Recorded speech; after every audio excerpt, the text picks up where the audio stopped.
शौविक चक्रवर्ती और Samuel Miranda से NCB की पूछताछ जारी। एनसीबी दफ्तर में अलग अलग कमरों में तीन अधिकारी कर रहे हैं दोनों से सवाल जवाब। शौविक और मिरांडा को आमने सामने बैठाकर भी पूछताछ कर सकती है एनसीबी। शौविक के फ्लैट से एनसीबी ने 1 घंटे तक जानकारी ली। जवाबों से असंतुष्ट होने के बाद अपने साथ ले गई टीम।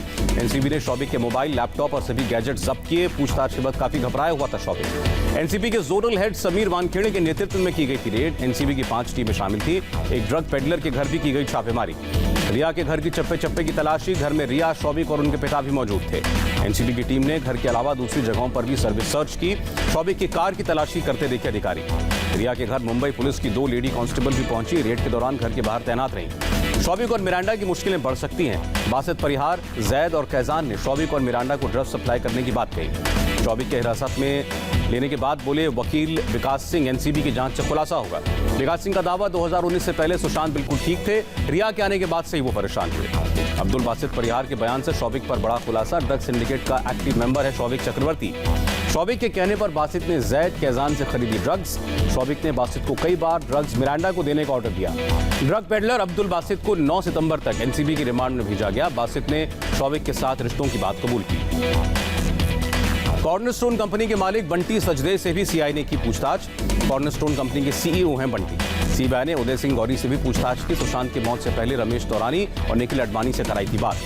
डॉक्टर हरीश शेट्टी से भी आज सीबीआई ने करीब 1.5 घंटे पूछताछ की। 2013 से हरीश शेट्टी से इलाज करवा रहे थे सुशांत। एम्स के फोरेंसिक डिपार्टमेंट के हेड डॉक्टर सुधीर गुप्ता का बयान।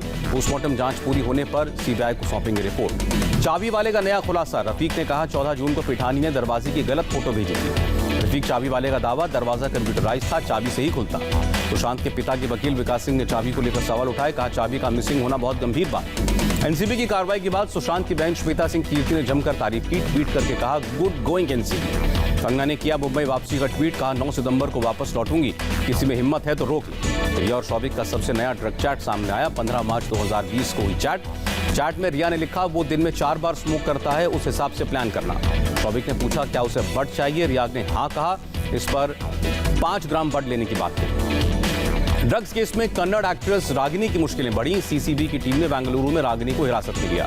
भारत चीन तनाव के बीच आज फिर चुशूल में दोनों देशों के बीच 5वें राउंड की बातचीत। सीमा विवाद सुलझाने के लिए ब्रिगेडियर कमांडर लेवल पर मंथन। गुरुवार को भारत और चीन के बीच चौथे राउंड की बातचीत बेनतीजा रही। 4 घंटे चली थी मीटिंग। एलएसी विवाद के बीच चीन के रक्षा मंत्री ने राजनाथ सिंह से मुलाकात का वक्त मांगा। सूत्रों के हवाले से खबर। एलएसी पर तनाव के बीच आर्मी चीफ MM नरवणे का बड़ा बयान। कहा हमारे जवान हर हालात के लिए तैयार। आर्मी चीफ ने कहा एलएसी पर पिछले 3 महीनों से हालात तनावपूर्ण। जवानों से बात करके हालात का जायजा लिया। आज दिल्ली लौटेंगे नरवणे। जनरल नरवणे ने कहा चीन से अलग अलग स्तर पर हो रही है बातचीत। हम मौजूदा हालात को बरकरार रखना चाहते हैं। हिमाचल तिब्बत बॉर्डर पर एसएफएफ की तैनाती। शिमला पहुंचने पर तिब्बती समुदाय के लोगों ने जवानों का स्वागत किया। तिब्बती समुदाय के लोगों ने भारत तिब्बत मित्रता अमर रहे के नारे लगाए। बारामूला में सुरक्षा बलों ने 2 आतंकियों को ढेर किया। एनकाउंटर में सेना के एक अधिकारी घायल। येदीपुरा पट्टन इलाके में हो रही है मुठभेड़। राजनाथ सिंह के रूस दौरे का आज दूसरा दिन। भारतीय दूतावास में महात्मा गांधी की मूर्ति का माल्यार्पण किया। मॉस्को में रक्षा मंत्री राजनाथ सिंह से रूस आर्मी मेमोरियल का दौरा किया। द्वितीय विश्व युद्ध के दौरान शहीद रूसी सैनिकों और नागरिकों को श्रद्धांजलि दी। बंगाल की खाड़ी में शुरू हुई भारतीय और रूस की जल सेना की साझा ट्रेनिंग। 11वीं बार हो रही है इंद्र नेवी एक्सरसाइज। हैदराबाद में सरदार वल्लभ भाई पटेल पुलिस अकादमी में नए आईपीएस अधिकारियों की पासिंग आउट परेड। कैडेट्स को प्रधानमंत्री मोदी ने संबोधित किया। कैडेट्स को प्रधानमंत्री ने स्ट्रेस कम करने का मंत्र दिया। कहा योग और प्राणायाम से कम होगा मानसिक तनाव। कोरोना काल में आईपीएस के प्रोबेशनर से नहीं मिलने पर जताया अफसोस। कहा अपने कार्यकाल में कैडेट से कहीं ना कहीं जरूर मुलाकात करूंगा। प्रधानमंत्री मोदी ने कोरोना के शिकार पुलिस वालों की मौत पर दुख जताया। कहा पुलिस कर्मियों ने बदली अपनी छवि, पेश की मानवता की मिसाल। प्रधानमंत्री ने कहा कोरोना काल में पुलिस ने जान हथेली पर रखकर लोगों की सेवा की। खाकी के सम्मान को नहीं झुकने दूंगा। प्रधानमंत्री मोदी ने जम्मू कश्मीर में हालात सामान्य करने का भरोसा दिया। कहा गलत रास्ते पर गए लड़कों को मुख्यधारा में लाना प्राथमिकता। प्रधानमंत्री मोदी ने कश्मीर में तैनात महिला आईपीएस अधिकारियों से स्थानीय स्तर पर महिलाओं को स्वरोजगार के लिए प्रेरित करने की सलाह दी। फिल्म सिंघम का जिक्र करते हुए यंग ऑफिसर से प्रधानमंत्री बोले प्रभाव की उम्र कम होती है, लेकिन जन सामान्य का दिल जीतते हैं तो बहुत लंबे समय तक लोगों के दिलों में रहते हैं। प्रधानमंत्री मोदी के अधिकारियों को छवि को लेकर सचेत रहने की सलाह। नए अधिकारियों को करियर की शुरुआत में सचेत और सतर्क रहने को कहा। राहुल गांधी ने फिर साधा मोदी सरकार पर निशाना। ट्वीट करके कहा बेरोजगारी, बहाली, परीक्षा के परिणाम दो, देश के युवाओं की समस्या का समाधान दो। बिहार विधानसभा चुनाव के साथ होंगे देश भर में पेंडिंग उपचुनाव। केंद्रीय चुनाव आयोग का फैसला। देश के अलग अलग राज्यों में 64 विधानसभाओं में होने हैं उपचुनाव। एक लोकसभा सीट पर भी है बाई इलेक्शन। रिम्स अस्पताल में अवैध तरीके से लालू यादव से मुलाकात करने पर जेडीयू ने सवाल खड़े किए। झारखंड के जेल महानिरीक्षक की चिट्ठी को ट्वीट करके झारखंड सरकार पर हमला बोला।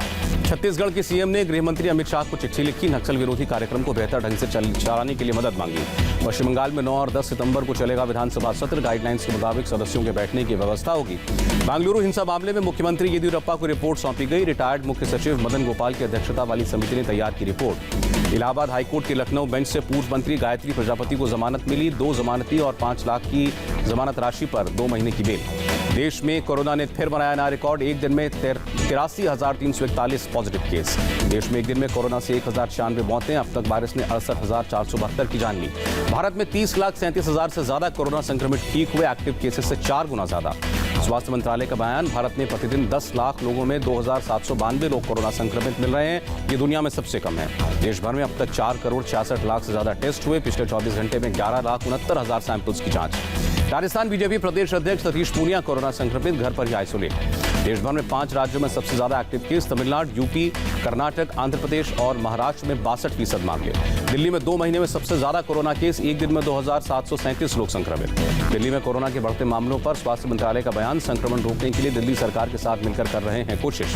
हेल्थ सेक्रेटरी राजेश भूषण ने कहा, मामला कंट्रोल करने के लिए दिल्ली सरकार को दिए गए जरूरी सुझाव। दिल्ली में 9 सितंबर से खुलेंगे बार, पब, रेस्टोरेंट और होटल। एलजी ने प्रस्ताव को मंजूरी दी। दिल्ली के बार, पब, रेस्टोरेंट और होटल्स में सर्व की जा सकेगी शराब। केंद्र सरकार के एसओपी का पालन करना होगा। महाराष्ट्र में फिर कोरोना ने तोड़ा रिकॉर्ड। एक दिन में 18,105 लोग संक्रमित, 391 की मौत। मुंबई में कोरोना से 1,622 लोग संक्रमित। मरीजों की कुल संख्या 1,48,569। यूपी में फिर 3,691 लोग की रिपोर्ट पॉजिटिव आई। 24 घंटे में 75 लोगों की मौत। बिहार में एक दिन में 1922 केस। कुल एक्टिव केस की संख्या 18,029। एमपी में कोरोना के 1,672 नए मामले, 30 की मौत। पंजाब में अब कोई भी करा सकता है कोरोना टेस्ट। प्राइवेट हॉस्पिटल 250 रुपए से ज्यादा चार्ज नहीं करेंगे। पश्चिम बंगाल में कोरोना के 2984 नए केस। मरीजों की संख्या 1,71,000 के ऊपर। हिमाचल में कोरोना के 45 नए मामले। संक्रमितों की संख्या 6,000 के पार। आंध्रा में कोरोना के 10,199 नए केस, 75 की मौत। तेलंगाना में कोरोना के 2,448 नए मामले, 10 की मौत, 32,994 एक्टिव केस। तमिलनाडु में एक दिन में 5,892 कोरोना मामले। वायरस ने 92 लोगों को शिकार बनाया। कर्नाटक में 24 घंटे में कोरोना से 8,865 लोग संक्रमित, 104 की मौत। कर्नाटक में 21 सितंबर से विधानसभा का मानसून सत्र। हर 5वें दिन सभी सदस्यों का कोरोना टेस्ट होगा। केरल में 24 घंटे में 1,553 नए केस, 10 की मौत। हरियाणा के सोनीपत में मशहूर सुखदेव ढाबे के 65 कर्मचारी कोरोना पॉजिटिव। ढाबे पर बड़ी संख्या में आते हैं लोग। कोरोना से जंग की तैयारियों और रिस्पांस पर स्वतंत्र पैनल बनाने पर WHO का वर्चुअल सेशन। केंद्रीय स्वास्थ्य मंत्री ने हिस्सा लिया। केंद्रीय मंत्री सदानंद गौड़ा ने 8 तरीके का इम्यूनिटी बूस्टर प्रोडक्ट लॉन्च किया। जन औषधि केंद्र बन मिलेगा। सितंबर में आखिर में होंगे सीबीएसई के कंपार्टमेंट इम्तिहान। 10वीं और 12वीं के इम्तिहान के लिए 1278 एग्जाम सेंटर। विदेश से आने वाले यात्रियों के लिए राहत। एयरपोर्ट पर ही करा सकते हैं कोविड टेस्ट। दुनिया भर में कोरोना के 2 करोड़ 64 लाख से ज्यादा मामले। अब तक 8,71,000 की मौत। अयोध्या में राम मंदिर भूमि पूजन के बाद राम दरबार की मूर्तियों की मांग बढ़ी। मुरादाबाद में अलग अलग राज्यों से आ रहे हैं ऑर्डर। दिल्ली दंगे के आरोपी शर्जील इमाम को कोर्ट से 14 दिनों की न्यायिक हिरासत। यूएपीए कानून के तहत है गिरफ्तार। पश्चिम बंगाल के नॉर्थ दिनाजपुर में बीजेपी कार्यकर्ता की पुलिस हिरासत में मौत। बीजेपी कार्यकर्ता थाने के बाहर धरने पर बैठे। यूपी के बलिया में हिरासत में टॉर्चर पर पुलिस और ग्रामीणों में झड़प। एसपी समेत कई पुलिस वाले जख्मी। एसपी ने कहा, आरोपी एसएचओ और हेड कांस्टेबल हुए सस्पेंड। पथराव करने वालों पर भी दर्ज होंगे केस। पश्चिम बंगाल के बैरकपुर से लोकसभा सांसद अर्जुन सिंह के घर पर बमबारी। एक व्यक्ति जख्मी, टीएमसी पर आरोप। दिल्ली में डीटीसी की क्लस्टर बस बेकाबू होकर नीति आयोग की इमारत में घुसी। हादसे में कोई हताहत नहीं। हिमाचल के शिमला में 2 गाड़ियों की टक्कर। नेशनल हाईवे 5 पर हुए हादसे में 4 लोग जख्मी। लुधियाना में स्केटिंग में 6 साल की दिव्यांग प्रणव चौहान ने बनाया रिकॉर्ड। 1 घंटे में 10 मिनट में स्केटिंग कर 16 किलोमीटर की दूरी तय की। श्रीलंका के पूर्वी तट के पास एक तेल टैंकर में लगी आग। मदद को पहुंची इंडियन कोस्ट गार्ड की टीम। तैनात किए 3 जहाज और 1 दौड़ने विमान। अमेरिका के नॉर्थ कैरोलिना में तेज बहाव में बही कार। मां और एक बच्चे को बचाया गया। और रूस में पूर्वी तटीय इलाके में तूफान की हुई जंगलों में आग। इमरजेंसी की घोषणा।